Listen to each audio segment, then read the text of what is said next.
which I have been also able to view. We also we question how inclusive can curatorship be when it is put to practice. So we have a panel of curators here.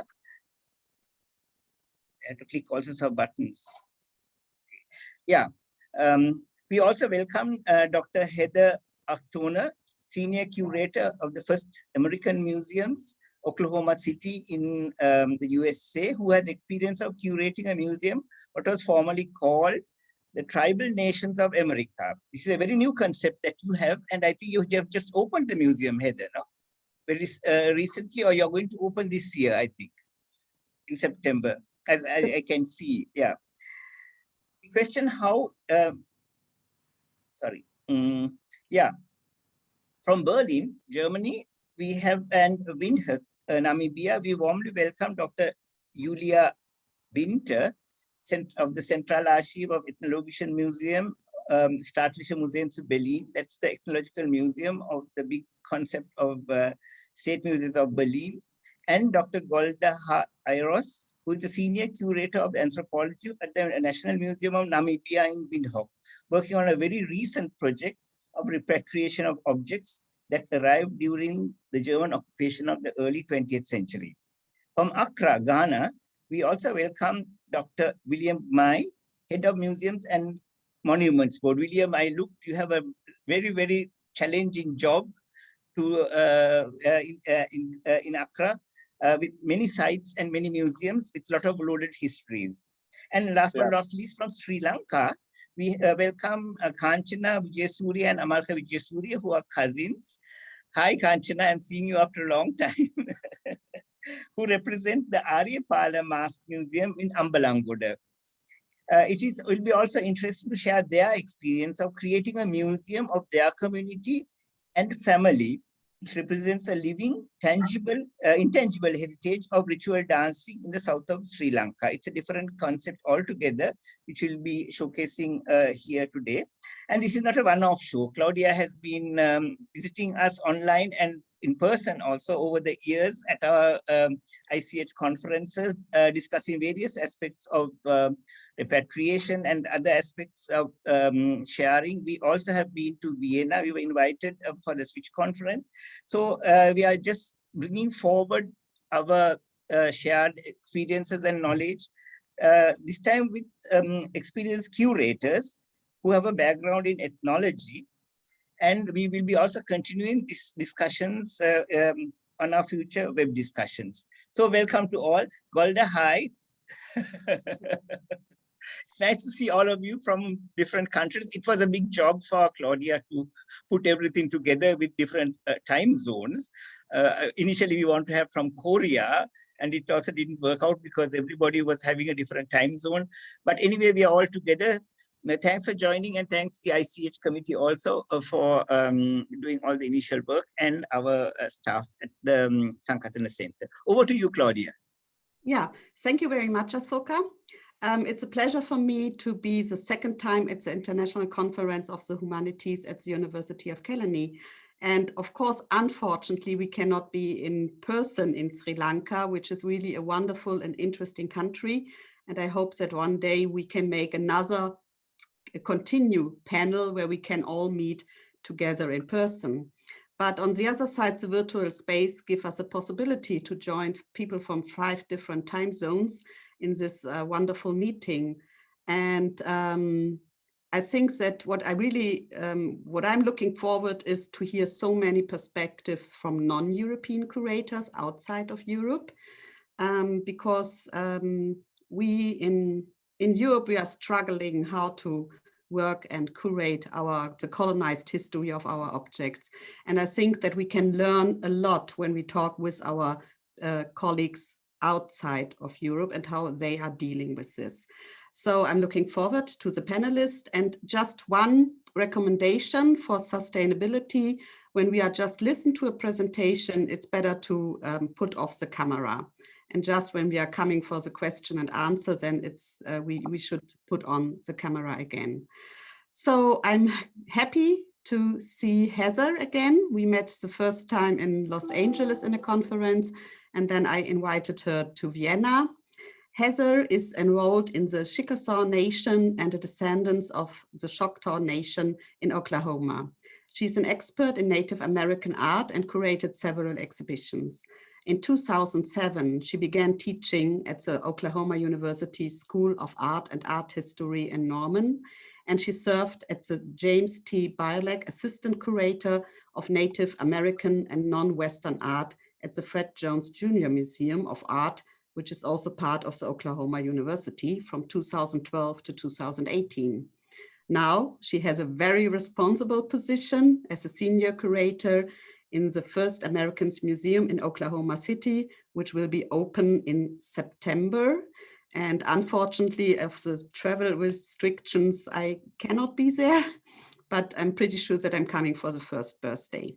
So Heather, please share your screen with us. We are looking forward to your presentation.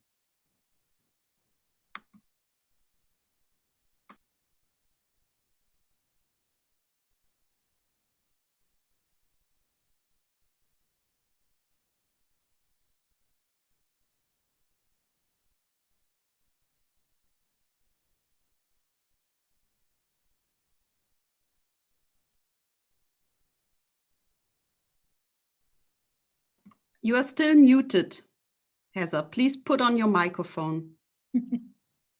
So sorry, it's a little early and I'm on my second cup of coffee, but I'm not sure it's very effective yet.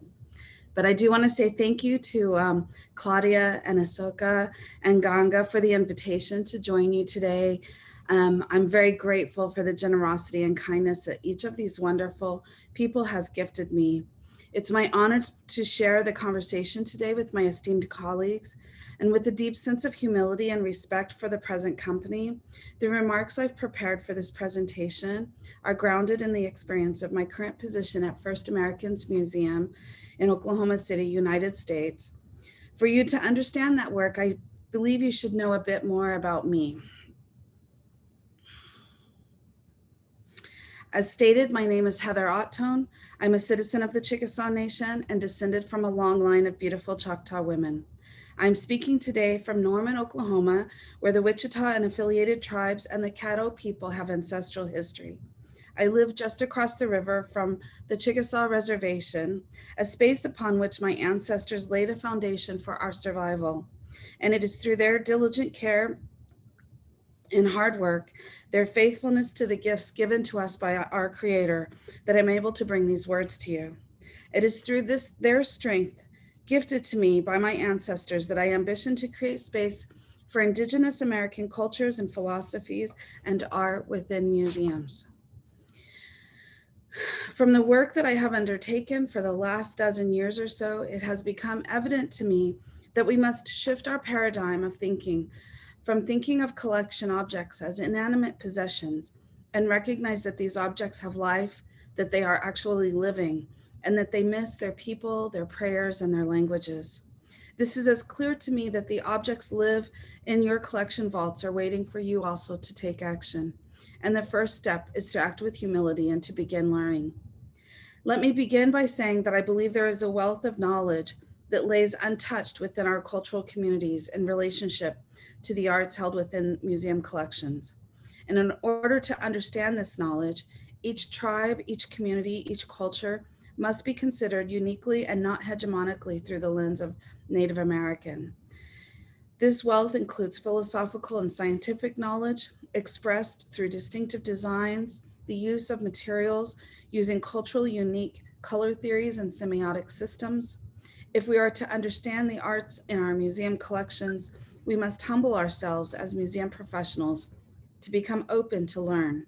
The knowledge we need does not exist in the books. It lives within the communities, and for this there is much work to be done. And this may sound like an impossible responsibility to carry for curators and museum professionals who may not have signed up for such an effort. However, I would counter that this is the responsibility that is born from the history of colonialism, whereby our cultural materials were hoarded into private and museum collections as examples of the cultures, people, those of my community, those of others' communities on this panel, that were not expected to survive. Museums have fetishized our pots, our clothes, our ceremonial implements as objects upon which to assert their authority. And it is from this continued practice that the art, the objects remain separated from their cultures, their songs, and from their people. And you should know that these objects do not sit lifeless on the shelves of your institutional vaults. Each carries the spirit and energy of the person who made it and remains a part of our cultural continuum. Whether you are Indigenous by descent or not, if you are working with Indigenous materials, art, images, you have assumed a responsibility to the Indigenous communities. And while you may or may not have come to this work with the knowledge of Indigenous principles, serving our community requires that you refamiliarize yourself with our cultures, our protocols, and build relationships with the communities. Because it is without the communities, you will never fully benefit from holding these objects. And in fact, you may be risking harm to yourself, your institution, and audiences. I hope these remarks may have awakened you. I hope these remarks today and through this panel challenge you to do your job to the best of your ability. And moreover, I hope that our words may provide some guidance that you can follow, that you will hear how to move forward. My remarks are the product of my personal experiences, which have laid a path bringing me to serve my community as the senior curator at First Americans Museum. I'm going to briefly share some information about our work and hopefully leave you with some breadcrumbs upon which you can find your own path. But critical to understand our institution, you should know that FAM is located in Oklahoma City, in the very center of the United States, and our institution is preparing to open to the public September 18th. Being located in Oklahoma informs the core of our work. The cultural diversity in our state is unique. As a product of imperialist expansion by European contact in the emerging United States, over 67 tribes were relocated into the area known as Oklahoma. Today, there are 39 that remain. And our tribal community is drawn from the Pacific to the Atlantic, the Great Lakes to the Gulf of Mexico. Each tribe was forcibly relocated onto this landscape, forming a dynamic cultural fabric. Each tribe has had to survive the political, cultural, and social pressures of removal, allotment, assimilation, and termination to remain here today. And if you don't recognize these terms, take a note, look them up, find out what they mean. You should gain an appreciation for what our cultures have endured while our art has sat in the museum vaults. As a frame of reference, let's compare this amalgam of 39 tribes to the 44 nations in Europe, congested into a landmass comparable to England within the United Kingdom. The diversity of our cultures, though, actually exceeds Europe, with more language families spoken in Oklahoma than all of Western Europe combined. Please note that whatever cultural diversity is represented by your museum's collection, that FAM understands this challenge. And moreover, we know that the work can be accomplished because we are doing it. We hold ourselves accountable to relationships we have built and hold precious with the 39 tribal nations headquartered in Oklahoma. So please don't bother using the excuse that your organization cannot support the work that is needed. These are choices that must be made and supported at every level, not simply carried by a single department or person, certainly not simply by the curator, but the responsibility must be carried by all. The work to build the relationships with all 39 tribal communities has been a triumph of our project. We work together using the 4 R's of Indigenous methodologies: respect, reciprocity, relationships, and responsibility. We practice these with each other and with all of our tribal consultations. And for our exhibition work, that tribal relationships have been a key focus. We've navigated the cultural stream as political and cultural leadership has shifted within our tribes, continuing their work. The question has never been asked, can we do it? Each of our team is committed to make what may seem impossible possible every day. And these core tenets are not just mine, they are not just ours. They have emerged out of a growing body of scholarship written by Indigenous people. The work that we are doing is a team effort. Each member of the team has brought their own personal cultural knowledge and history to benefit our project. And this is not easy work. In fact, it is often incredibly complicated and messy. We wrestle with the challenges of diverse philosophies, worldviews, even aesthetic systems among our team members, much less with the breadth of our tribal communities. I have found, though, that it is through this wrestling, through the entangled conversations, that we find consensus within our team and with the tribal community that we become our strongest. So let's consider how we have done this work. Our team has needed to take the tools we have received through our various educations, both formal and informal, within the community. We have humbled ourselves as we approach each community. We have prepared our research to confirm that what we have learned, we can learn from outside the community. And then we take that, prepare questions, and work with the communities to vet what of that information is useful and questions that help us to learn from the community directly. Most importantly, we have listened to what is stated, what is contested from the research, which is generally most of the book research, what priorities the tribal community finds in the work, and listen to how they want us to work with them. And through our research, we have shared authority with the tribe, even asking them to assert control where they find it important. And while we've carried the responsibilities to meet the institutional deadlines, budgets, and to do the work of the exhibition, we are building the relationships with these communities, careful to ask about appropriate protocol and following through as we are guided. And through this process, we have enacted rhetorical sovereignty by helping our visitors to understand what the community wants them to know. I'd like to share how powerful collaborating with tribes has been for our work, not simply asking them to serve as advisors or informants. Our team's focus for the institution has been to build the inaugural exhibitions for the South Wing of our museum. We've prepared 2 galleries, the smaller of which is Winneco, Life of an Object. This is just under 8,000 square feet, and where we examine how objects have lives from their creation through collecting and how they are part of our cultural continuum. The design for the creation and continuum zones, which are bookends to the exhibit, are guided by our cultural relationships, using the colors of dawn and dusk, respectively, to honor these sacred times of day, with the sky dome beadwork design ribbon along the top, an aesthetic homage to the cycling of the stars through the night sky, and the entire footprint of the gallery is a large infinity symbol that connects the front and the back of the gallery. Within these spaces, we examine the important role of the creation of objects, what materials are used, what aesthetic designs are common, the care and the love that inform the incredible work to make these objects. In Continuum, we look at how these objects participate within our communities, carrying knowledge, memories, helping us mark ourselves within the cosmology as we wear them, and helping us to sing into the future. In Collecting, the only square room in our museum, we interrogate what happens when these same objects are removed from the community, how their values have been shifted, how they perform according to Western cultural paradigms. We've used monochromatic color to convey the often sterile environments in which these objects have been held unnaturally to extend their lives, isolated from their languages and people. We look at the motivations to sell the objects, who contributed to the collecting process, and what lenses were used by the collectors. Within this area, we expose that often fraught history of how these objects have been chemically treated, were collected as extensions of the racist motivations to terminate our indigenous cultures, and how these objects were fetishized by their collectors. An imperative assigned to us by so many of the tribes was to show that we are still living as cultural people. Our curatorial work assigned authority to the tribal communities. And once we worked through what that would mean for them, they have provided images, consulted on our objects and plans, and actively participated in the media productions. We have 29 media projects within the South Wing. There were 2 critical efforts made to prepare this gallery in particular.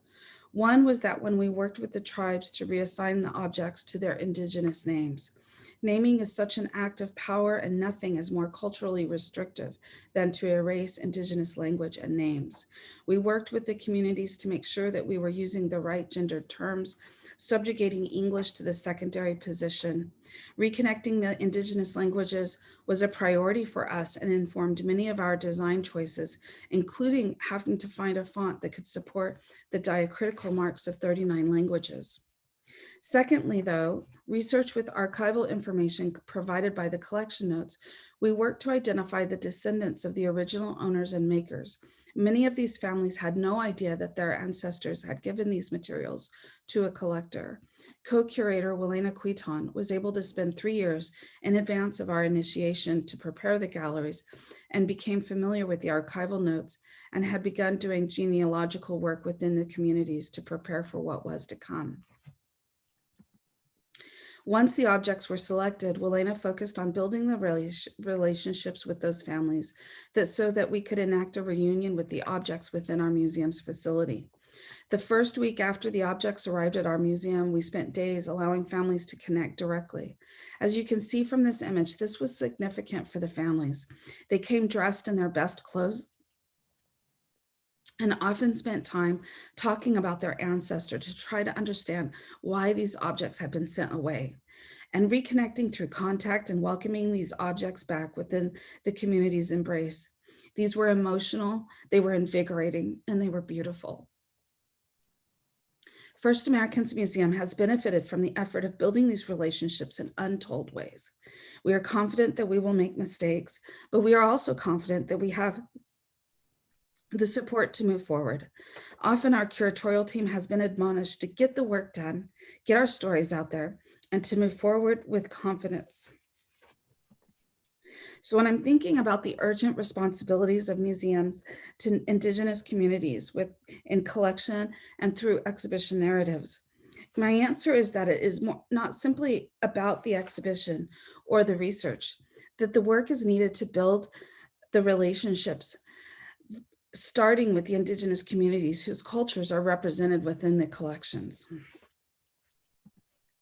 And museums must share the authority within the communities from whom their collections were born. There must be support for this work and at all levels within the museum, from leadership to collections to education, and most certainly curators working on exhibitions. Any museum who refuses to face that truth will remain a sterile monument to colonialism's past and present. Thank you for your time and for your patience.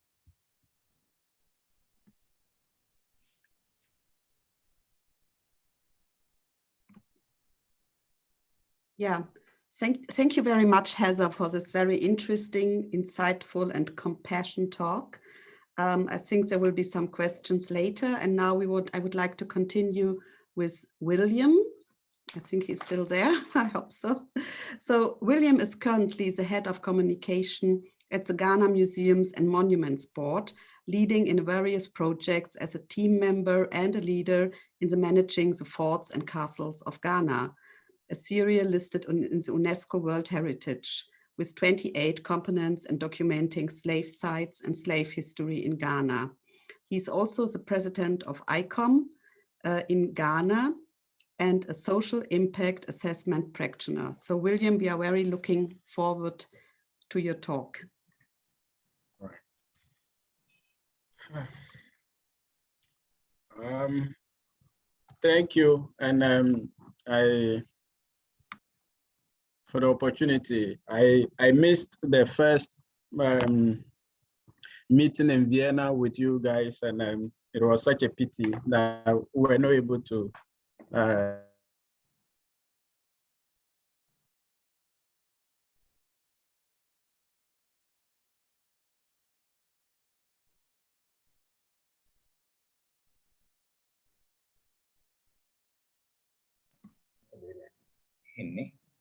William, we can see your screen, but we cannot interact and Zoom meeting again. Thank you for the opportunity.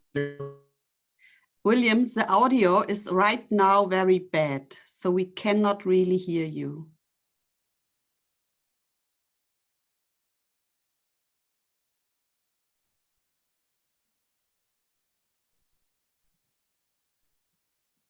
We still can't hear you.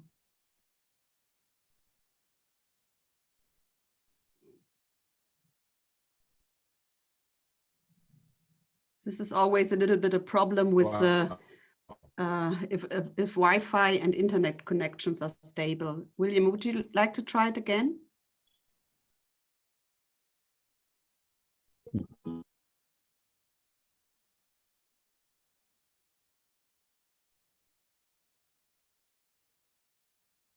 No, it's still not working. William, try without video.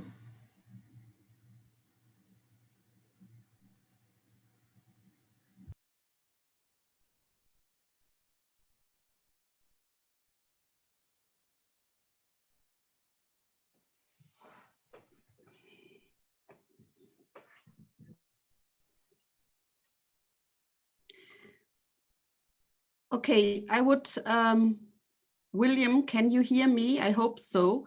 Maybe you can send your PowerPoint to Asoka and Ganga. So they can show the PowerPoint and you can put off the video and not sharing the screen. If I think this will take some time, maybe we continue with Julia and Golda. And maybe then also your connection is becoming better. I hope that this is fine for you. Maybe you can send me a short message in the chat, okay? And then we can.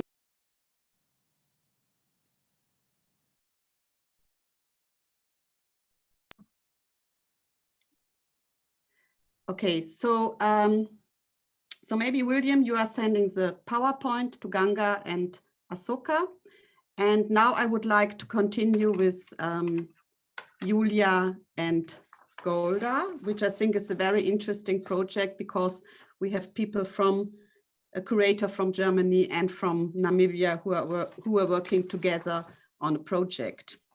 So, where is my, sorry. Yeah.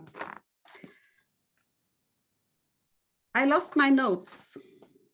So please, Julia, just start talking. Okay. Maybe you can introduce yourself. I'm really sorry. Actually, it's Golda's task to start, so I would very much like to hand over to Golda. No, I'm just going to keep my video off just in case. Yeah. Okay, then I'll do the same. Just in, yeah. So in 2019, a partnership between the Museums Association of Namibia and the Ethnographic Museum of Berlin brought together researchers from Namibia with scholars in Berlin to examine more than 1,400 artifacts from the Namibia collection in their collection, you know, and we worked together to examine the stories and the objects tell about Namibian history and German colonization, and also just to unblock the social and cultural and artistic potentials of these collections. I think we further conducted in-depth research into the aim to better understand where the objects came from, how they were collected, and what should happen with them in future, while the German partners primarily sought to address the colonial entanglements of the collections, and the Namibian scholars and artistic entered the project with a keen interest to explore futures of the objects beyond narratives of colonization. So in a nutshell, that's what the project was about. And then the team consisted out of the following people that you see there. So it was Tapo Ashali and Jonathan,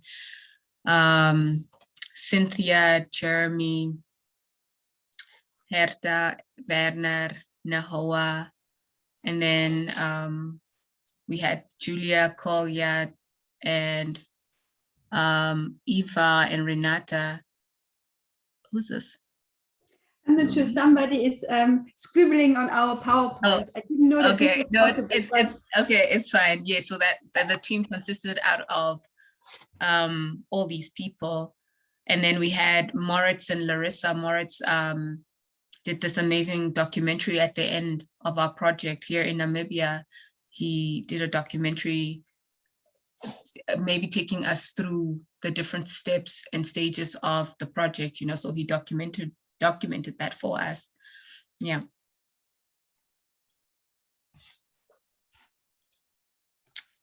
Okay. Yes, I can take over from here. I think the first big lesson that you taught us was the fact that we were very much focused on looking backwards, of understanding the past, of understanding the colonial entanglements of the collections. So the first thing that we did was to digitize the collection, because it hadn't been digitized before, and then make a graph to visualize when did object actually reach Berlin. And this graph that you can see here very much, how do you say that, shook us to the core, because it didn't tell us what we believed when we would be the case when we entered the project. We had thought that most of the objects might have come in relationship to the genocide that Germany committed against the Oberherero and Nama between 1904 and 1908. And as you can see here, only very few objects entered during and after this horrible and very traumatic period in German colonial time in Namibia. And it turned out that Berlin had a lot of very early collections. For example, already from 1880, which had been collected even further down the line. And it turned out that these were also the collections collected by missionaries, often bought by missionaries in different parts of the country, that these were the objects that you were really interested in. And for me, it was really an eye-opener to listen to your needs and your interests in the collection, and I realized that maybe, you know, these objects could tell a different story than that of extreme colonial violence and genocide, but could tell stories of a very sovereign way of living, of also trading, of engaging with each other without the colonial pressures that came after this period.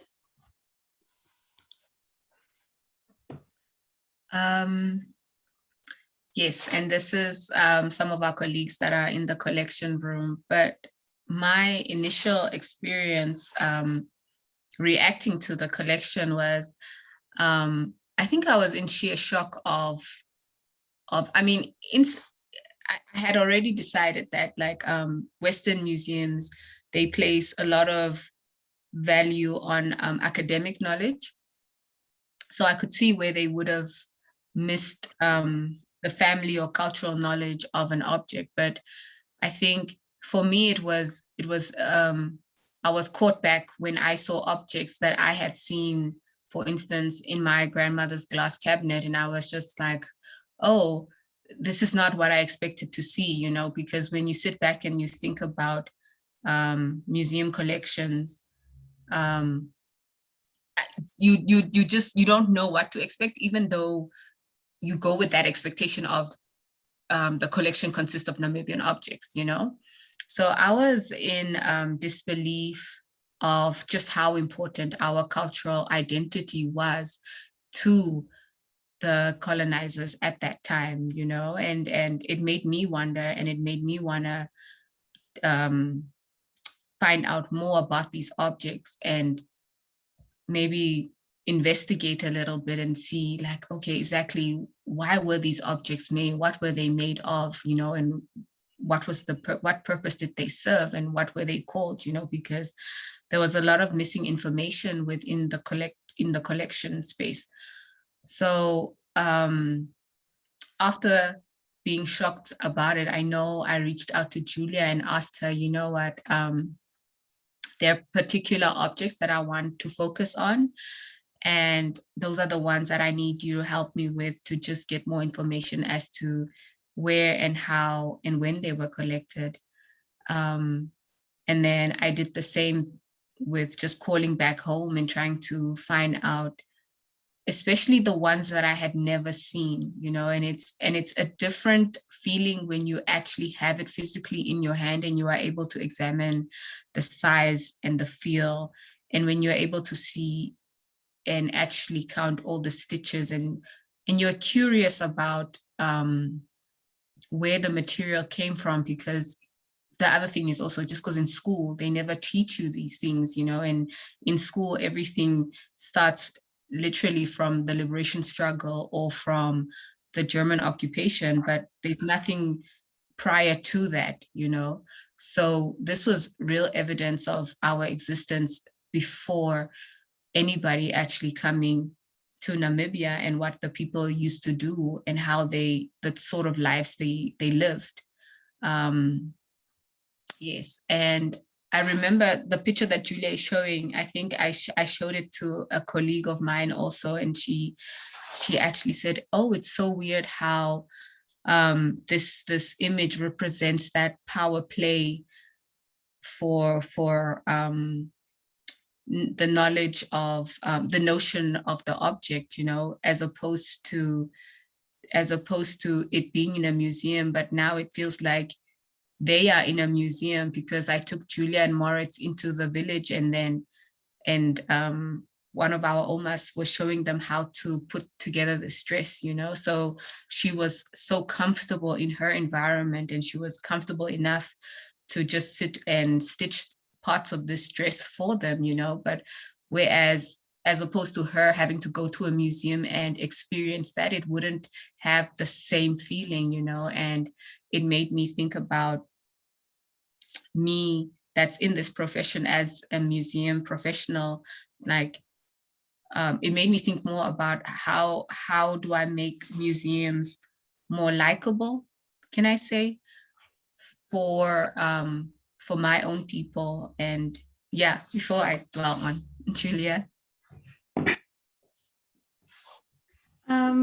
Yeah, I think that's a good question. Not just likable, but how do we make a space that has colonial roots into something else, into something with which we can create a future where people feel comfortable. And I think for me, the first step would be to being aware of these colonial roots, of the colonial history, of confronting this colonial history and the entanglements of colonization and the collection of objects, and to make very, very sure to also provincialize ourselves as mostly white researchers in museums in Europe. That's why I'm so thankful for Golda and Herta and Cynthia and Dape Boshali and all the others who even, you know, took time out of their lives, up to 3 months. They stayed with us in Berlin, really dove into the collections and shared their knowledge about them with them. And I mean, what you see here is a mock-up of our in-house designer of the exhibition that we're currently planning in the Humboldt Forum, which in and of itself is already a very contested space. Maybe we can talk about this in the Q&A. But what we try to do is to visualize the network of knowledge that we created through our collaborative research.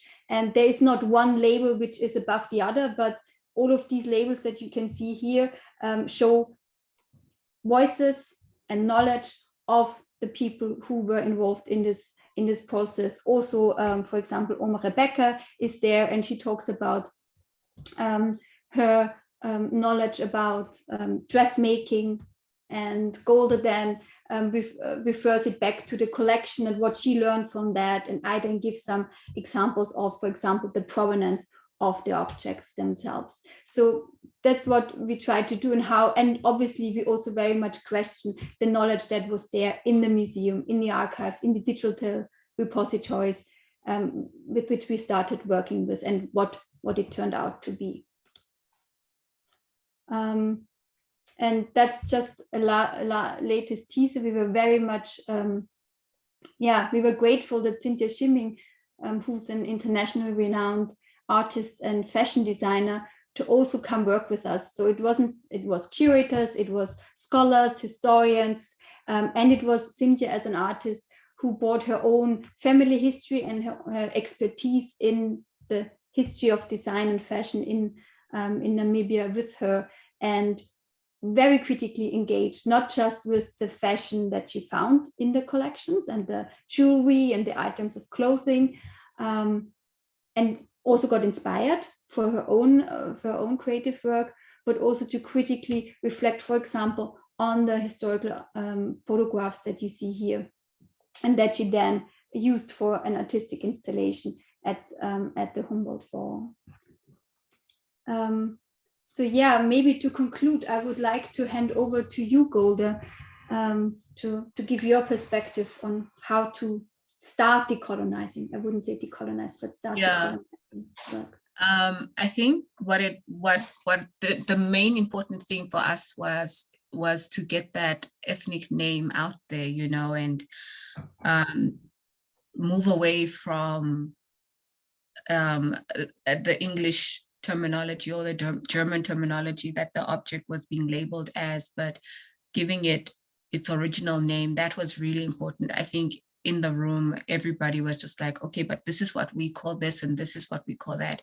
And I remember us clearly writing it into the big book with the accession book. We started noting it down, that giving it the ethnic name with the syllables, everything that it needed to be given, and then just finding out its historical use of it. How was it used, you know, when was it used, maybe.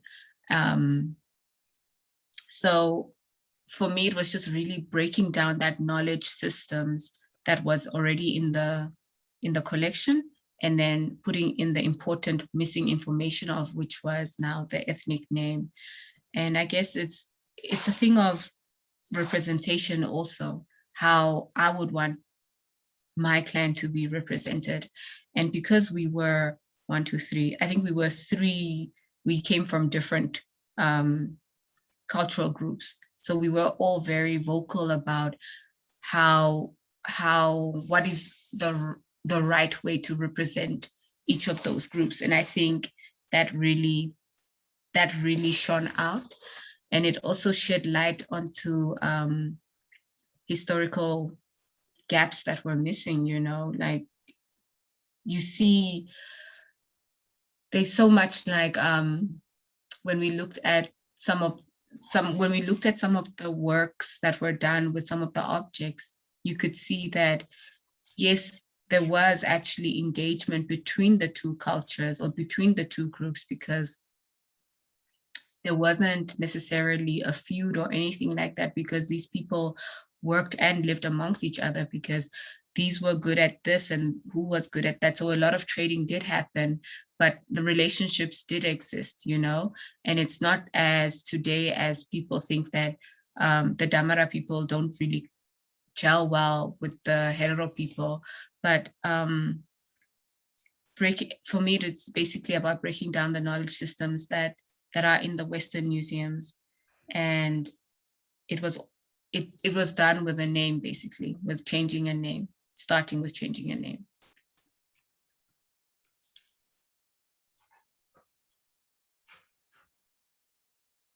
And with this, we would like to end our discussion, and we're very looking forward to your questions.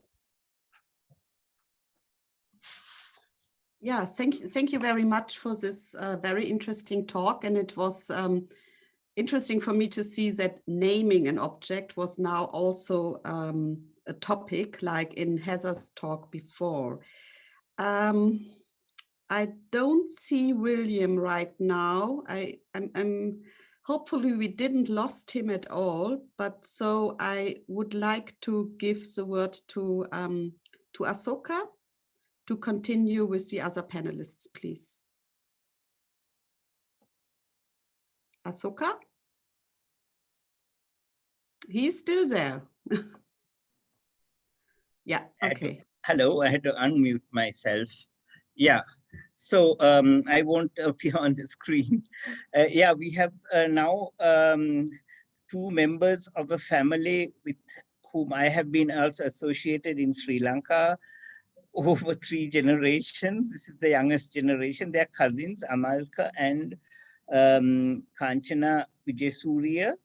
They come from Ambalangoda. They'll be talking about what is Ambalangoda and what it means in the traditions of Sri Lankan ritual dancing.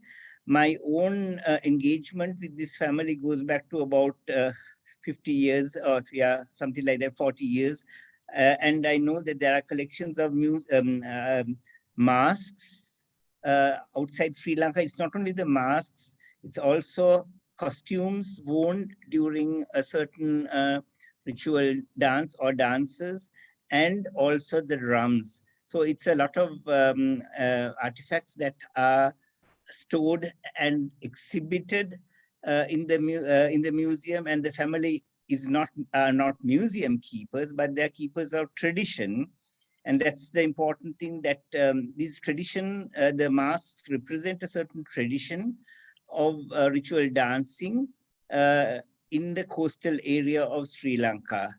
And they have been commodified as a decoration on the wall.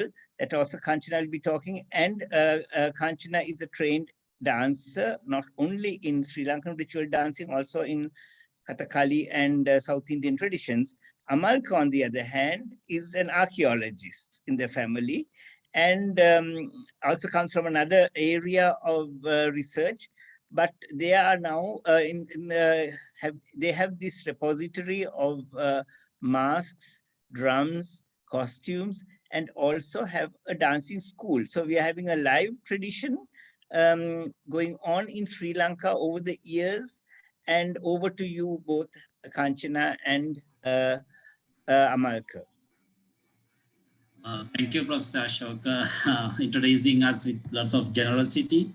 And thank you for Claudia and my colleagues Ganga and here Udara also here, and the other organizing committee.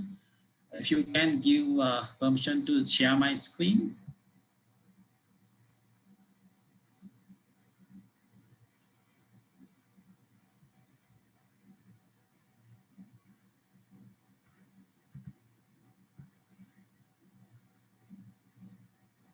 Still, I can't share it.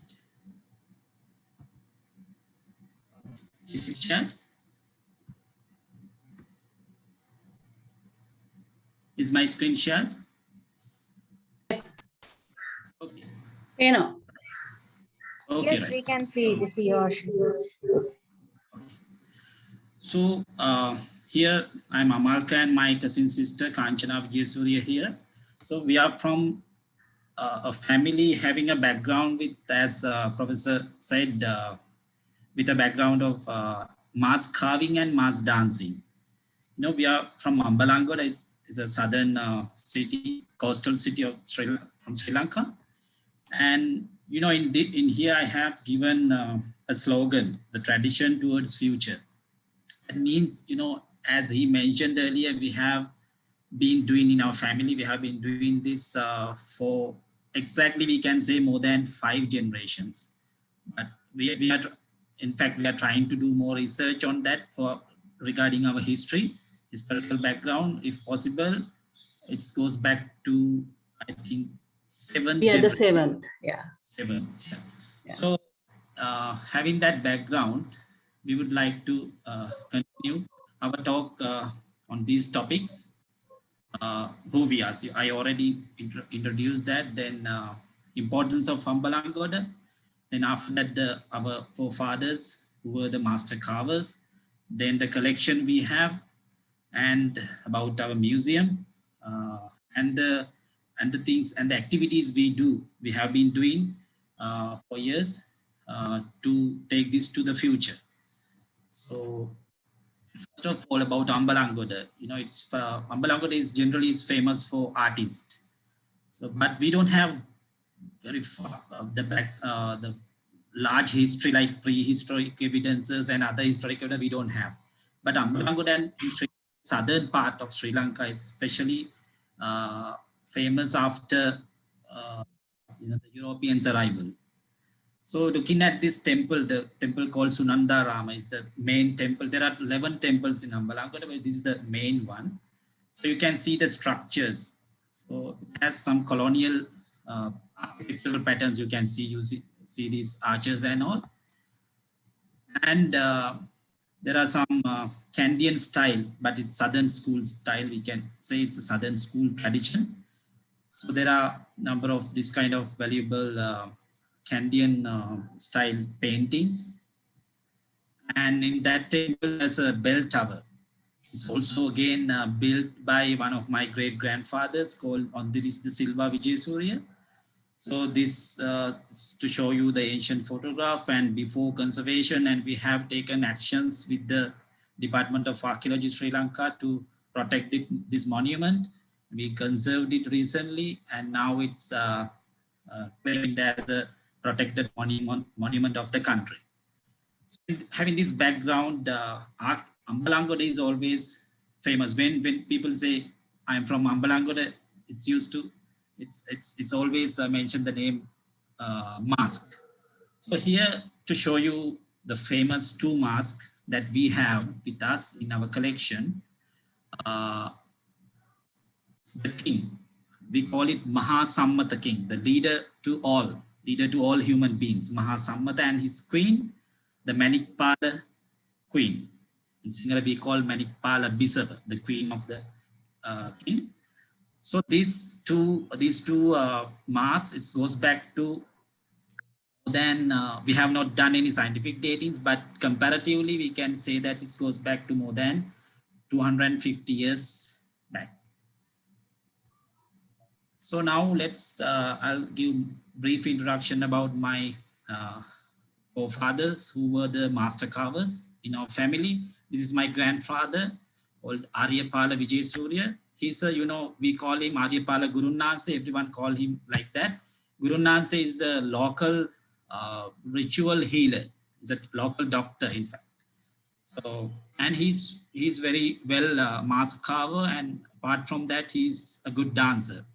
We have in our family, we not only mask carving, we practice, we perform mask dancings as well. Locally, we call it as kolam dancing or kolam play. It's a local kind of drama.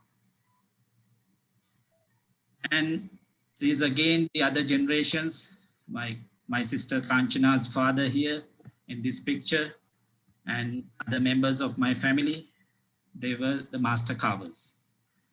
And initially, this is my grandfather, you can locate here. So they were practicing this, they were performing this in the beach. Ambalangoda, we were from the place called Hirevata. It's just, even my birthplace is that place. So it's just over the beach. So they used to perform their kolam dances in the beach. So, right, now let's go to the collection that we have. I think my sister Kanchana will explain from this point. Okay, thank you, Amalka. Can you hear me? Yes, we can hear you. Okay. Man Sinhalin kata කරලා කමක් නැද්ද දන්නේ Ashoka sir? Amalka Ashoka sir ඉන්නවද? Sir?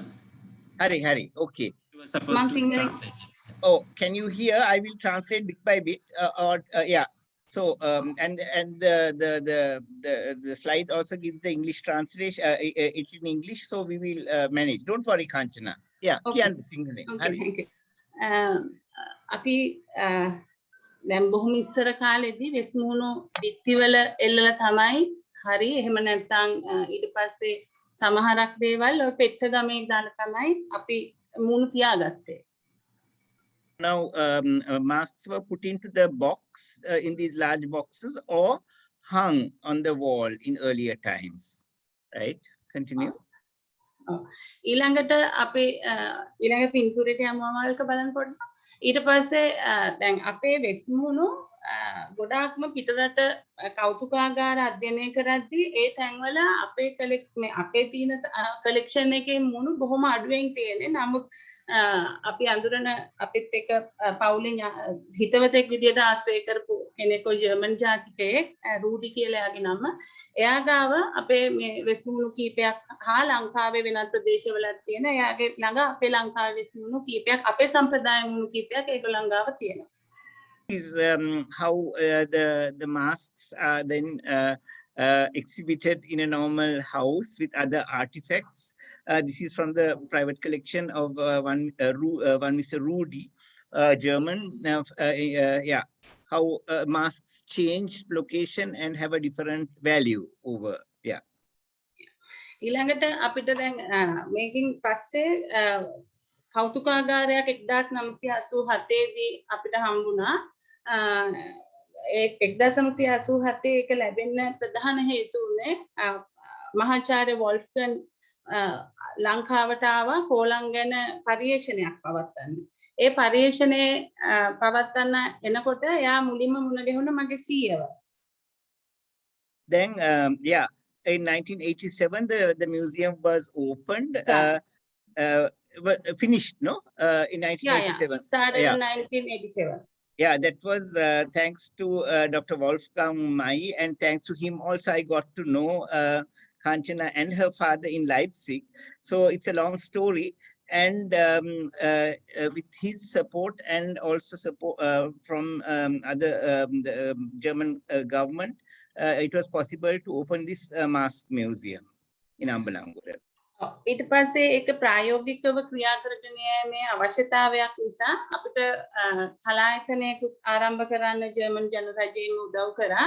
අපි මේ කලාවන් ඒ නිසා ප්‍රායෝගිකව කරගෙන යෑමේ හැකියාව තියෙනවා. ඒ වගේම අපි දැනටත් වෙස්මුණු කැටයම් ශිල්පය ළමයින්ට උගන්වමින් අධ්‍යයනය කරමින් ඒවා තාමත් කෙරීගෙන යනවා. Yeah, with the help of the German federal government, it was possible to open this Kalayatana, that is a dancing school, which also trains young children of the area and also from outside in the ritual dances and also in carving masks. So the tradition is very much alive and has is part of the Ambalangoda tradition even today. I'm adding some things from my memory as well. Okay.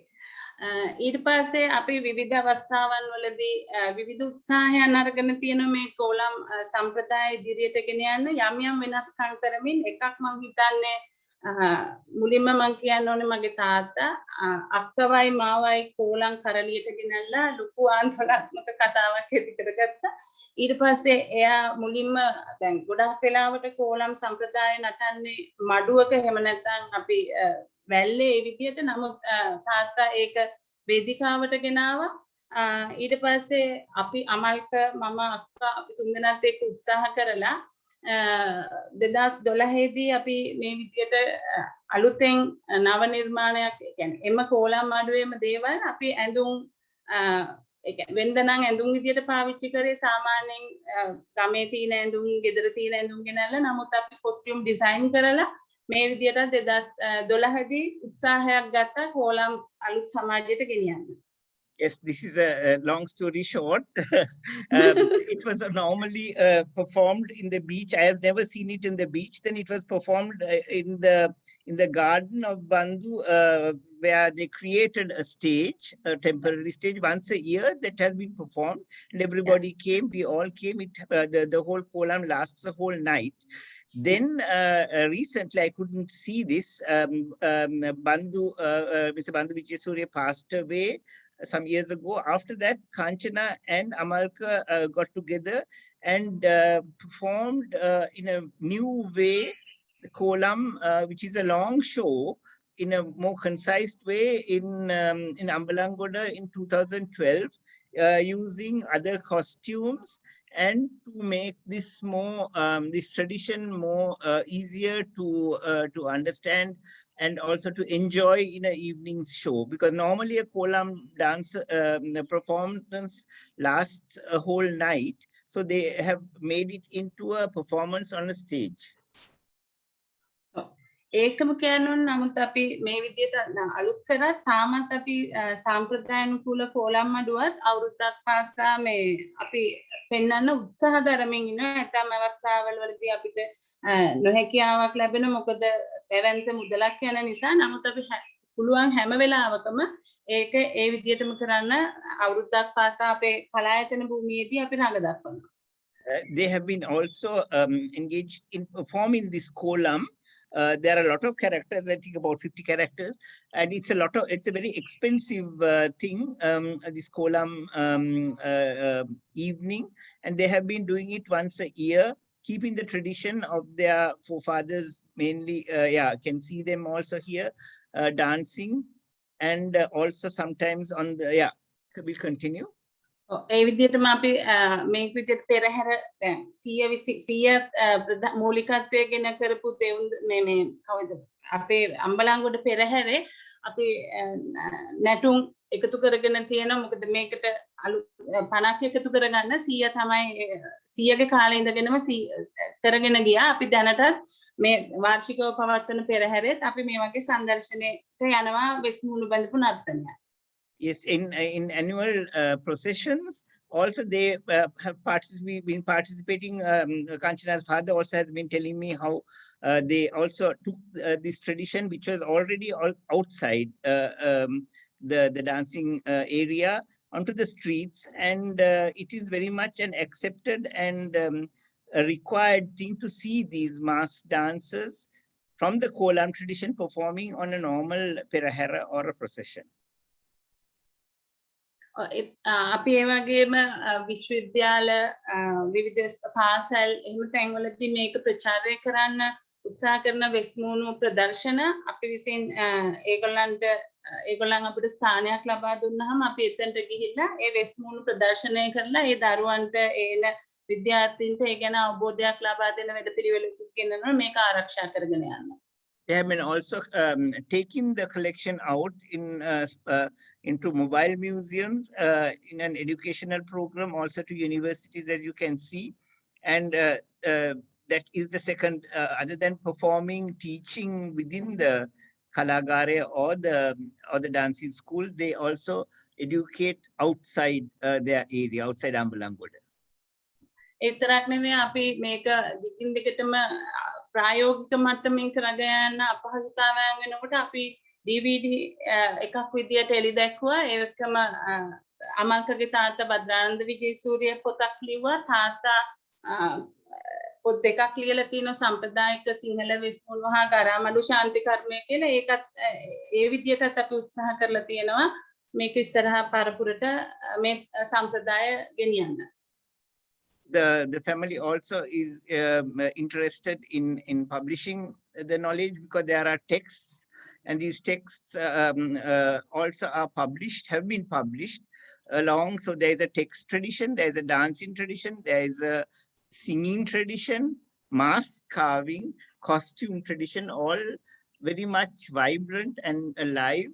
But at the moment, certain problems arise with the pandemic also, of sustaining these traditions. And if that is the end of the presentation. So thank you, Kanchana, and thank you. And I can see also Amalka's father Bhadrananda on the screen. So thank you very much, Bhadrananda. I'm very happy that you are also there from the older generation. I know the grandfather and the grandmother very well. So this is a live tradition which is going on. The masks some of the masks came to Europe. They are in Cologne, in Leipzig, and a few in Berlin and Prague and Copenhagen. It's all over because John Hagenbeck took some of these masks. We're not talking about that collection, but we are talking about the collection from Ambalangoda, which is one of the many collections or traditions of Sri Lanka. So now I hope, I have done a good translation. I had to add some things from my pocket as well, as usual. Okay. Claudia, I think William's PowerPoint has arrived from Ghana, no? No, I don't think so, Not yet. because William had a kind of fire alarm and the main power went down, but he is now back via his phone. So can give the talk, but unfortunately we cannot see the PowerPoint. But yeah, this is sometimes this, to be honest, we always say shit happens. But we are very glad, William, that you join us via the phone. And I give the word to you, please. Thank you. And I apologize for the inconvenience. So we are all out of the office now, and I'm sitting in my car and I'm trying to speak to you from here. The presentation was generally about, in my preliminary remarks, I was just thanking the ICH and also expressing the concern that the first time we were supposed to meet in Vienna, I couldn't make it. And all of a sudden, this is happening again too, but it's all fine. I'm here and I'm looking forward to sharing my ideas on what we're creating around the forts and castles, which are objects with lost history of colonialism in Ghana. And they have very, very emotive representations to all of the communities within which they are represented. And we have 28 of them. So basically, these are fortifications that were built by European powers from 1482 to 1786. And they were built either by the Portuguese, the British, the Danes, the Swiss, the Germans, or even the French. And this was to aid their trade activities on the coast of Africa, the western coast of Africa, so to speak. First of all, they traded in all sorts of goods, gold, ivory, and then eventually merchandise products as well. And eventually, it also played, these facilities played critical roles in enslavement and transatlantic slave trade. In 1979, the country eventually declared these facilities as world monuments. They were monuments of significant value that transcends the boundaries of Ghana because they played a critical role in a little over four centuries in the history of humanity. And eventually, UNESCO accepted the proposal and designated those facilities as world monuments. And that is what we've been managing since 1979. And there are 28 components that form up the site, forts and castles of Ghana. And out of these 28 components, we've been able to establish 8 museums in 8 of them. The most prominent is the Cape Coast and the Elmina Castle. In the Cape Coast Castle, we have the West African Civilization Museum that is established. And all of these are remnants and archaeological findings. And that's why it's so painful that I'm not able to share some of these things with you via the PowerPoint slides. So these are forts and castles that archaeological works have been done, the cross-cultural contacts between Europeans and Africans, activities that happen there. There are symbols and there are archaeological remnants that speaks to that. And these are things that are exhibited in the forts and castles. They stretch a little over the 500-kilometer coastline of Ghana today. And all of these fortifications are designated as such. So they are located in different communities with different tribal groupings and all of that. So the communities themselves are very, very complex in dealing, and everybody's voices and what they remember, the memories associated to the forts and what the happenings were, need to reflect in the narratives that are presented there. The fort itself is an object of colonialism. It's an object of lost history. And like I said, there are just a few of them that, 3 of them actually, the Christianborg Castle in Osu and the Fort Amsterdam, that colonialists or the indigenous people actually took it over from the Europeans and traded with other European countries in that context. But beyond that, the communities granted the Europeans access to establish them as trading posts, and they traded with them in various forms of products. So eventually, the four are listed as such as World Heritage Site, and we're trying on the criteria 6 of the 1972 Convention, which is the protection of natural and cultural objects of natural heritage.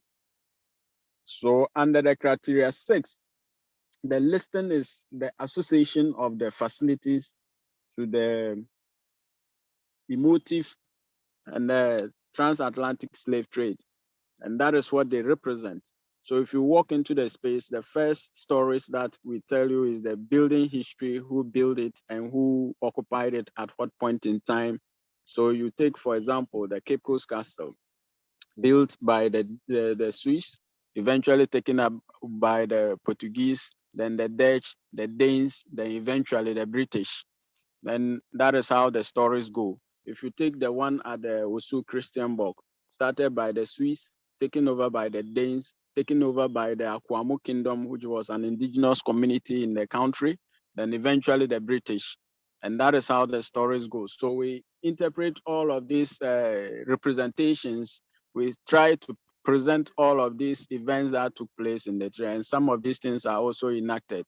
Interestingly, this is the time of emancipation, and the reef laying are done at almost all of the fortification in memory of Africans and colleagues that were taken out of the continent to denied of their heritage, their language, their identity, and all of that. And as I speak today, yesterday was the reef laying of to commemorate the emancipation for 2021, and it was done at the Cape Coast Castle too. And these facilities are open to the public, and they attract all sort of visitors.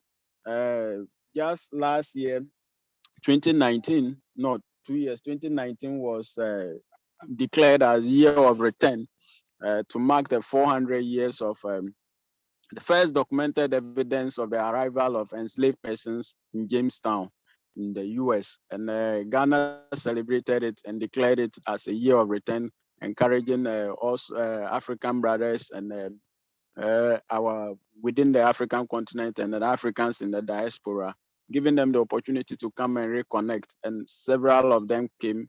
One of the picture that I wanted to show you was when Nancy Pelosi, the Speaker of the US Congress, and the Black caucus in the Congress actually visited Ghana and went to the Cape Coast Castle. Steve Harvey, I wanted to show his picture too. He came there and visited Cape Coast and Elmina as well. So these are things we manage, and we're trying to present the histories such that it will reflect all of the events that happen. There are difficult histories to tell. Nobody is proud of it, but they have become symbols that we use to teach ourselves and remind ourselves that once in the history of humanity descended so low, and that never again in the history of humanity should anybody be encouraged to enslave people. Of course, we are not blind to the fact that slavery is still happening around us in several forms. So it is a reminder again to anybody that walks into the space to tell the person that, yes, you become an agent of anti-slavery. You become an agent of peace. Once you come and you go through the dungeons, either the male dungeons or either the female dungeons, you will be taken through some of the atrocities that were meted out to people that were captured and put into slavery. So these are things. Then the concluding part of those exhibitions and the interpretations are the lives in across the other side of the world, how the enslaved persons lived their life, how they worked on the plantations, either in the Virgin Islands, the Jamaicas. And one of the most fascinating stories that we present in the Daroma form is the Zong slave ship massacre, which is well documented. So basically, these were the objects I wanted to speak to you, and these were the interpretations of the sites that I wanted to talk to you about. And I'm open up for questions and suggestions as to how we can improve upon it. It is a very, very difficult history to tell. It's a very, very emotionally charged environment when you are in it. It is a very, very entangled story, and we're finding ways to interpret, reinterpret, and narrate the stories as they happen to encourage everybody that visits the space to understand the context of why UNESCO even accepted that the facility should become World Heritage Site. So once again, I thank you, and I apologize for the inconvenience that this lack of slides that you would have seen is caused. Thank you. Yeah, thank you, William, very much for this very interesting talk. And maybe I just have a first question for you, because I found it very interesting yet that you said that slavery has not ended and there are still different forms of slavery today. Are you thinking also to make an exhibition about this in one of these old forts because I think that could be a very interesting tension between past and present. Would this be a possibility for you? Yes, it is a possibility. And we have not conceptualized an exhibition, but we've held, I think, 3 public lectures last year on net. And one Professor Stephen Dock from Liverpool actually came to speak and gave us up-to-date statistics as to how much the modern slavery is generating in the UK alone. And they were very, very fascinating figures that he shared out in the public lecture. We've also done a public lecture on sex slavery. And this was a professor from a neighboring country, Ivory Coast, that came to speak about it, how young girls in Africa are lured out to either European countries and take their visas passports are taken from them, and they are pushed into sex slavery and all of that, and showing evidence and videos and all of that. So these are things we are now talking about for now in terms of public lecture and awareness on what is happening. But to set up an exhibition of it, we have not conceptualized it. And I hope, of course, it's a brilliant idea to set a permanent exhibition on it, alongside the past and the contemporary ways of how slavery is still happening around us. Yeah, thank you very much. I was just thinking about it because in one of our exhibitions, there is I forgot the name, but maybe we can send it around. There is a website where you can answer questions to your lifestyle, and then they recount how many modern slaves are working for you, which is it's very interesting. I will send you the link because I think it's very interesting to show to visitors that we are still all involved in some way in this thematic of modern slavery, which is also a very difficult history.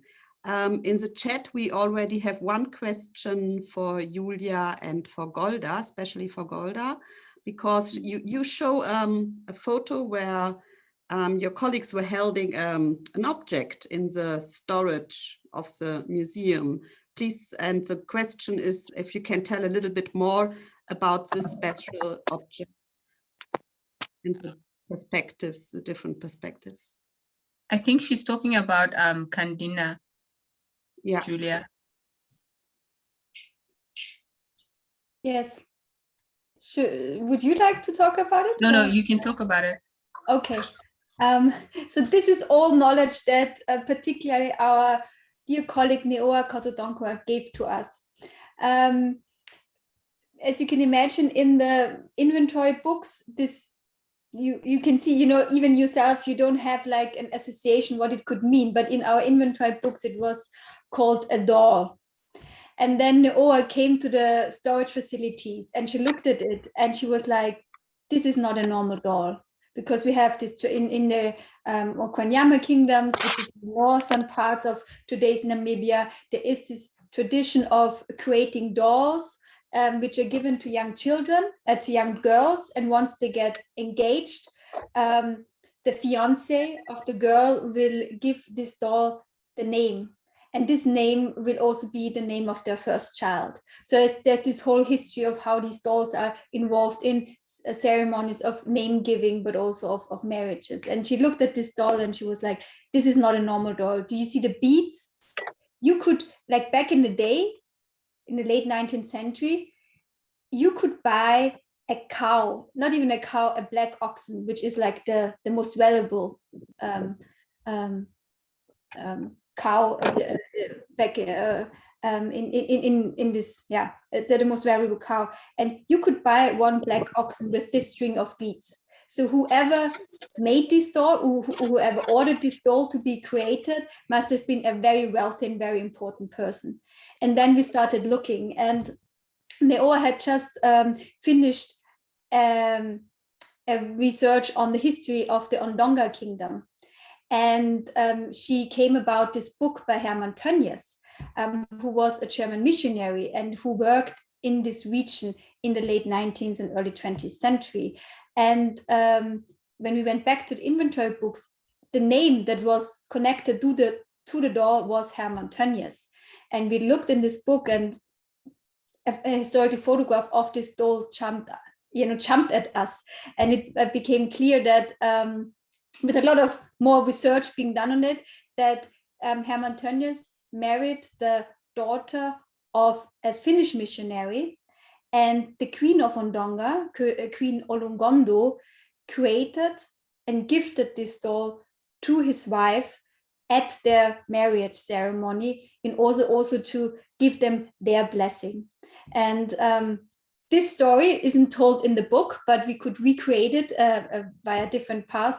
And this is also the way how from the wife, Anna Rautinen, to Hermann Tönnies, and then to Berlin. So it's an interesting story where, for me personally, it was really valuable to not only get Neo's perspectives and to learn about the history of the Ondonga kingdom, but to actually have a historical woman, a female perspective, and a female actor, a woman, a queen, and as a matter of fact, as a very powerful donor and giver of this doll. I hope I made it clear. It's a long story.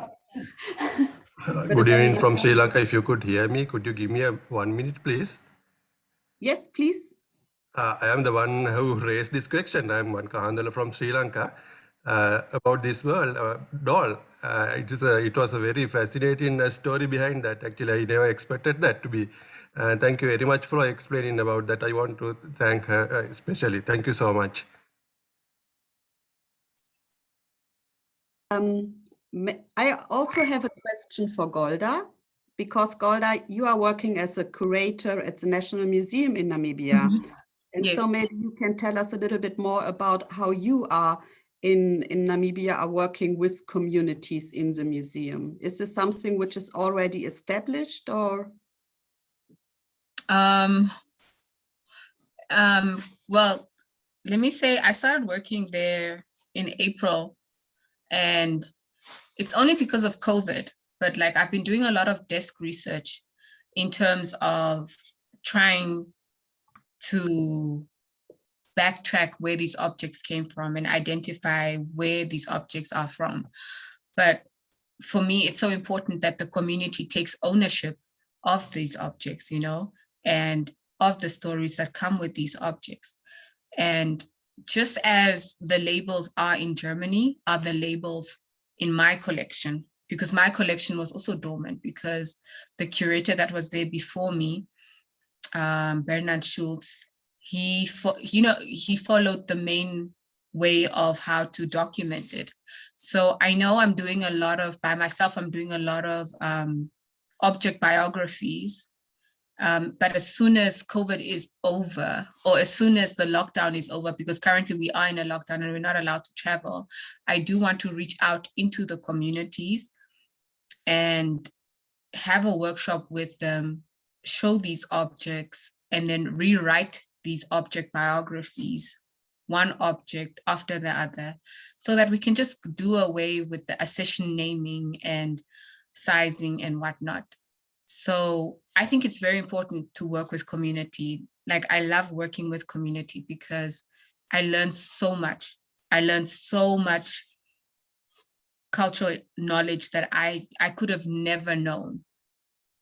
And I think also that they find a sense of ownership also. And there's also just that, oh, because also the concept of museums in Namibia, if you look at our visitors list, it's not necessarily for the locals, but it's more for the tourists. So if they know what we are actually doing, if we break it down to them, then they too can come openly and freely and be like, oh, okay, so this is a place about us, for us, by us, you know, and not for tourists.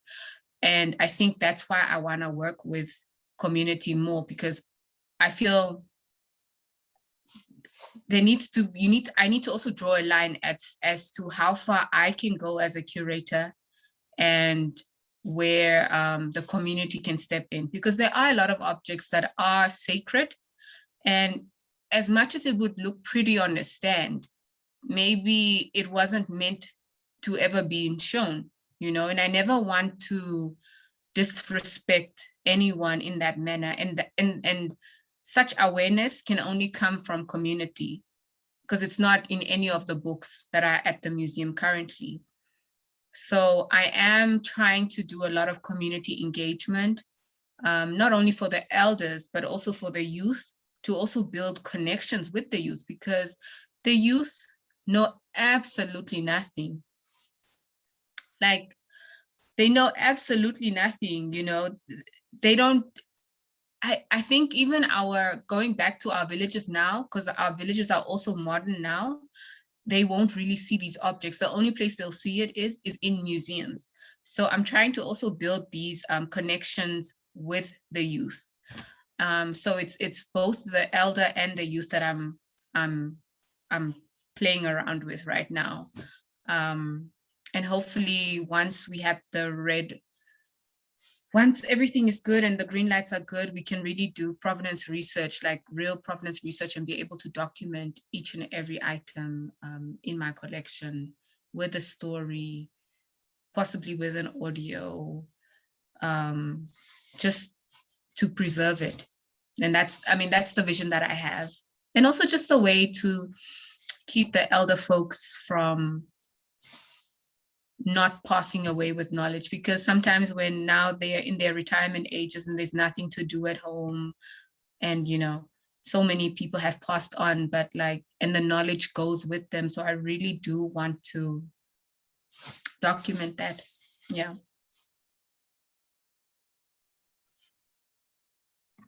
Yeah, thank you very much. We have also Sihana de Silva. She has also some questions for the speaker. So please go ahead. Thank you so much for these presentations.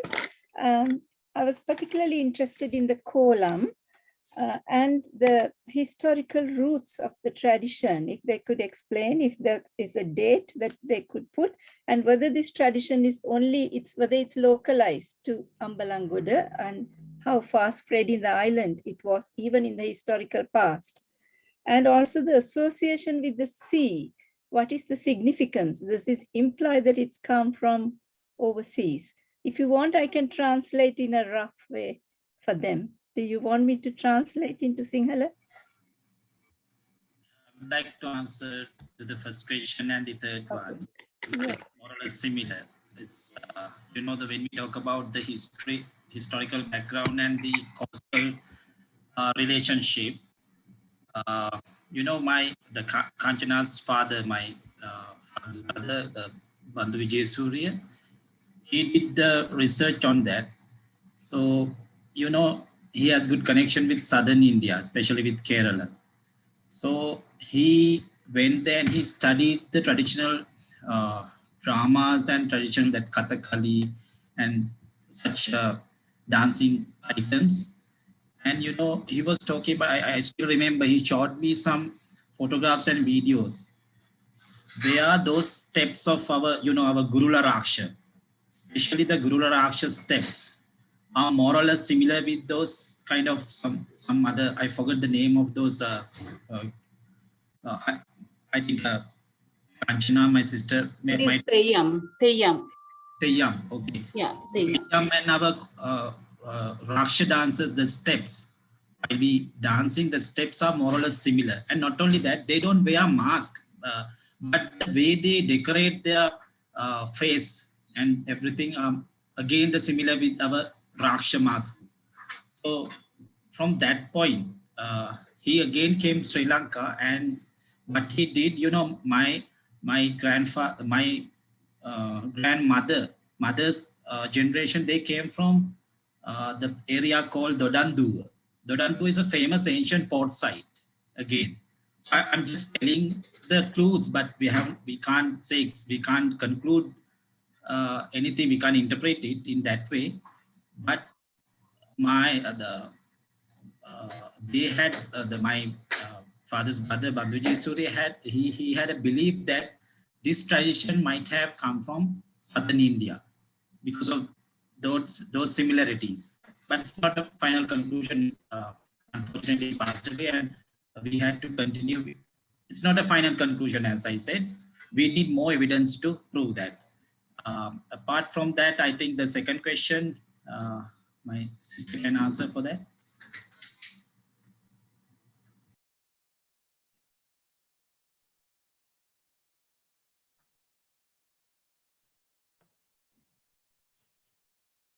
She didn't answer. Shall I translate? It's about, you can raise it again. Yes. මේ කොලම කරන්නේ මුහුද ළඟ කියලා කිව්වා. ඒ මුහුදත් එක්ක තියෙන සම්බන්ධතාවය මොකද කියලා මම හිතන්නේ පිටරටකින් ආපු දෙයක් නිසාද මුහුද ළඟට ගිහිල්ලා ඕක නටන්නේ. නෑ දැන් මම හිතන්නේ මුහුදත් එක්ක කියනකොට දැන් සීයලා ඒක දැන් මම දැකලා තියෙනවා මේ සම්ප්‍රදායන් ගොඩක් වෙලාවට පොතපත තියෙනකොට කෝලම් ගැන ලියපු පොතපතේ සඳහන් වෙනවා ඒගොල්ලන් කියනවා මේ කොහෙද මේ ඔය මේ ගෝයන් කපලේ වුණාම කමතේ කරනවායි කියලා. දැන් මම කියන්නේ අපේ සම්ප්‍රදායේදී විජේසූරිය පරම්පරාවේ සම්ප්‍රදාය ඒගොල්ලන් වෛරලා ආශ්‍රිතව තමයි ජීවත් වුනේ. එතකොට මම අහලා තියෙන නිරිඳුන්ගේ ගල කියලා හිරේවත්තේ තියෙන ස්ථානයක් ඒ කිට්ටුව වෙන තමයි සීයලා රඟ දැක්වුවයි කියලා කියන්නේ. ඒතර මම හිතන්නේ ඒක විදේශයකින් ආව නිසායි කියලා. දැන් අමල්ක කිව්ව කාරණේදී මට තියෙන තව දෙයක් තමයි දැන් ඒක විදේශයකින් ආවයි කිව්වට සම්පූර්ණයෙන්ම එම නර්තනයේම නෙවෙයි ආభాෂයක් කියන එක තමයි මම හිතන්නේ. හේතුව දැන් අර ගුරුළු වෙස් මූණේ වගේ දැන් ඒගොල්ලන් මූණ පාට කරලා තිබ්බට මූණේ එක චිත්‍ර පාට කරලා තිබ්බට ඒගොල්ලන් කම් පාවිච්චි කරන ලී වලින්. ඒතර ඒ වගේම දැන් ඒගොල්ලන් වටේට ගොක් සැරසිලි වගේ ගොක් පොළ ඒගොල්ලෝ භාවිතා කරන. ඒ තෙයියම් සම්ප්‍රදායේදී ඒ වගේ දේවල් කරන මම කේරළේ ඉඳිදී දැක්කා. ඒතකොට මුහුද ආශ්‍රිතව කරනවායි කියලා කිව්වේ දැන් අපේ සීයලා හිටියේ හිරේවත්තේ. එතකොට ඒගොල්ලන් පෙන්නුවේ ඒගොල්ලන්ට තියෙන ඊට ප්‍රමාණය. දැන් අපි හිතමු කෙනෙක් ඇතුළට වෙන්න කෝලම් කරා නම් සමහර විට කමතක වෙන්න පුළුවන්. නමුත් අර මේ විදේශීය බලපෑමක් තියෙන හෝ මොකක් හරි නිසා කියන්න බෑ අපිට එතන එහෙම පෙන්නුවේ. මම හිතන පැහැදිලි කියලා. I can add something more, because we're not the only family who perform kolam. So as Kanchana said, we were residing near the beach. So that's why my grandfathers, they perform on the beach. But the others who perform even in Ambalangala, there's another tradition called Tukavadu tradition. They also perform. They don't come to the beach. Because since we are residing near to the beach, we perform there. So that's the only reason. All right, thank you very much. Welcome. Okay, thank you. Then we have another question from Ruwan de Soisa, please. Hello. Hello, this is once again a question directed to Amalka and Kanchana. Because there's an international audience here, can I just give a short background to my question as well? In Sri Lanka, the word kolam has entered into the vernacular in a different sense. So if in Sinhalese, if we say kolam karanawa, that means don't try to be funny with me. So it's entirely different to the original meaning. Now, the context here is that a few years ago, as a part of a Sri Lankan charity, I think Chihan knows about this probably, I was asked to arrange a masquerade ball in aid of this particular charity. And obviously masquerade ball means, you're wearing a mask and, doing a more Western dance. So I decided that we should use the term Chester. Chester is where I live in. Chester column instead of Chester masquerade ball. Now, one of the people in this organization entirely vetoed that on the basis of column is a bad word, and it is not a word which should be used in good company. So I was entirely vetoed that name, and I was asked to use the term Chester masquerade ball instead. So the point I'm trying to make is, even among Sri Lankans, very few people know about kola and what it means even. So my question to actually both of you would be, I'm very impressed by the way you have tried to propagate the tradition of kola. Have you ever thought of adding some new kola? මොකද කියන්නේ ඔයා අලුතෙන් කෝලමක් හදුවොත් දේශපාලු කෝලම එහෙම නැත්නම් චූම්පාන් කෝලම හරි ඒ වගේ දෙයක් ඔයගොල්ලෝ හිතලා නැද්ද? That is the first part. And the second part of the question is, we all agree that kolam tradition probably have come from southern India. Now there are other similar traditions in other countries, such as kabuki in Japan. I know that Professor Sarat Chandra has tried to include kabuki dances into his natya. So have you ever thought of expanding the kolam tradition into other countries as well, especially getting influence from traditions like kabuki? That's all.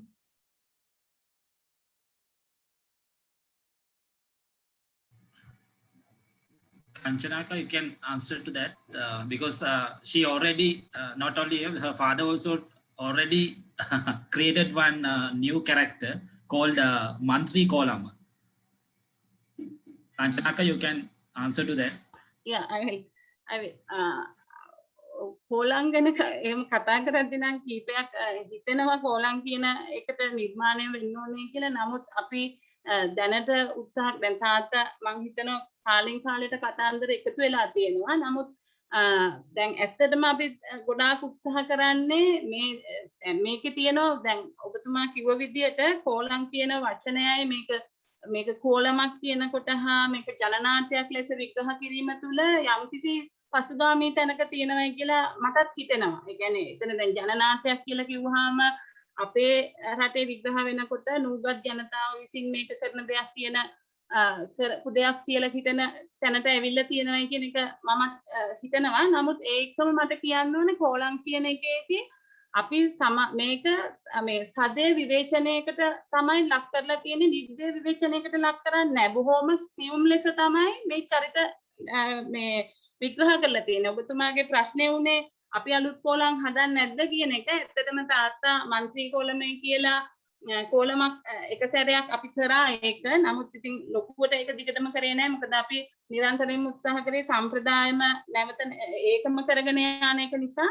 ඊළඟට මේ අපි වෙනත් ආభాෂයන් ගන්නද කියන එක ඇහුව වෙලේ තමයි අපි අමල්ක මම එකතු වෙලා අපි කොලම් අඩුවට දැන් අපි සාමාන්‍යයෙන් පාවිච්චි කරන්නේ එදිනෙදා ඇඳුම්. ඒක නිසා තමයි අපි උත්සාහ කරේ අලුතෙන් ඒ ඇඳුම් වලට ඇඳුම් නිර්මාණය කරලා පසුබිම් සකස් කරලා වේදිකාවට හරියන විදියට එහෙම කිරීමේ උත්සාහයක් අපි දරලා තියෙන. ඒකෙදි ඇතම් තාල ඔබතුමාට පුළුවන් ගිහිල්ලා බලන්න YouTube එකේ තියෙන කරලියේ කොලම් කිව්වහම ගැහුවහම බලන්න පුළුවන්. ඒකේ තියෙනවා අපි මේ දේශීය සංගීතෙම පාවිච්චි කරලා ඇතැම් තාලත් එකතු කරලා මේ කරලා කිරීමේ උත්සාහයක් දරලා තියෙනවා. I think I'll have to, hello? Yeah. I think I'll have to translate that very of quickly. Course. Yeah, that was the question. The first question was whether there was this Mudali Mantri Kolama I can remember Kanchana's father performing this. Yeah, it is all the kolam means. It's a kind of a satire on society. So the aim was to make fun at the member of parliament, who also has power. It was earlier the colonial representatives who are extorting people and also sexually extorting girls. Yeah, so that went on. I think the Mudali Kolama was one of the new traditions, new items that were put in. And as Kanchana said, they have also she together with her cousin Namalka, they tried this to bring to the stage Karaliya Kolama. That means to use costumes, design costumes, and also with backdrops, but use the original music and perform it. So there is a transfer, but I don't think they are very happy to take other influences, because I may add a footnote. The Kolang has, I think, about 50 different parts.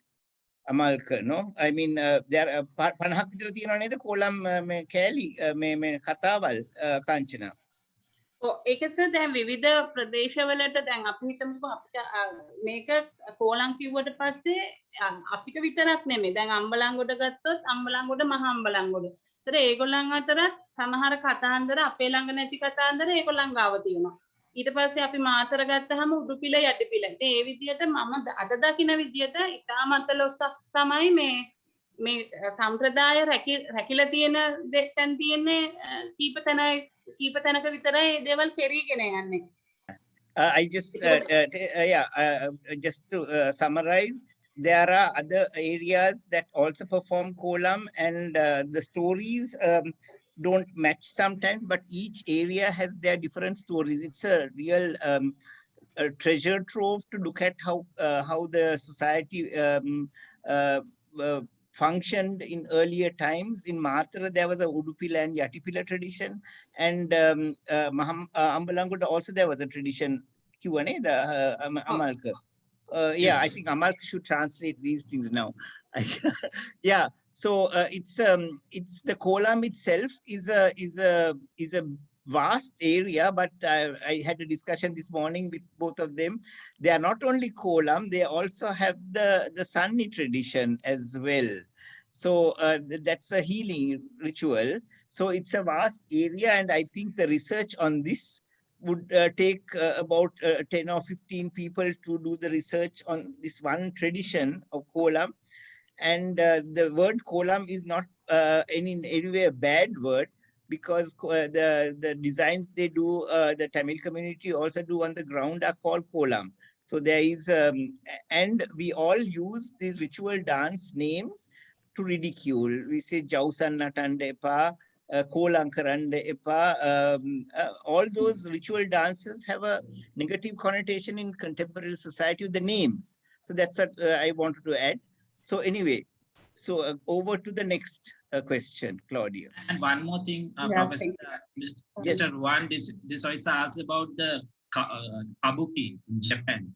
So if you can contact Dr. Anjali Vikramasinghe, who is a senior lecturer in Sinhala Department, Kelaniya University.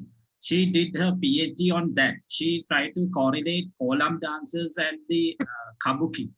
So still, I think she just finished the PhD. I'm also waiting for her reading to her PhD thesis. So it's like that. Okay, thank you. I would like to come back to our first speaker, to Heather in Oklahoma. I hope she's still there. And because you said that you were also researching about the indigenous agency in the formation of the collection, which I think is very interesting.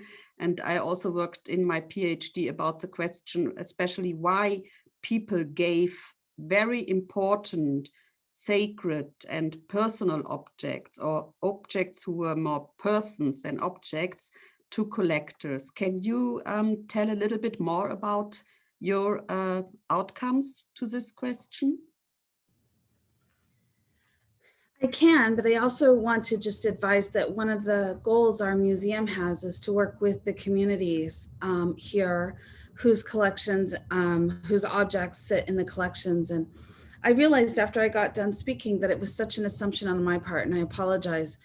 The exhibition that we are building was drawn from the National Collection of the Smithsonian Institution in Washington, DC, and their subsidiary institution, the National Museum of the American Indian. And so these objects that we have been working with come out of our national collection, many of which were procured by people who were part of the salvage ethnology history of the collections history in North America, which affected both the United States and Canada intensively. And your question makes me think about some of the objects that we have brought. We do have a section where we look at the objects and why would these objects have been sold? Why would these objects have been given away? And one of the people that spoke, his name is Eddie Red Eagle, was speaking very specifically about a coat that his family was his grandfather's, and that coat was then sold, and his family didn't know that it was in the collection until we connected them. And what he said was that he felt that in the time that these objects were carrying with them a lot of intense emotional weight, and that the families, he believes, may have felt that because their the cultures, the people were under such duress during the 19th century when our communities were being relocated into what is Oklahoma now, that these families really could only carry what was on their backs as they were being forcibly removed during this ethnic cleansing of the landscape that is the United States.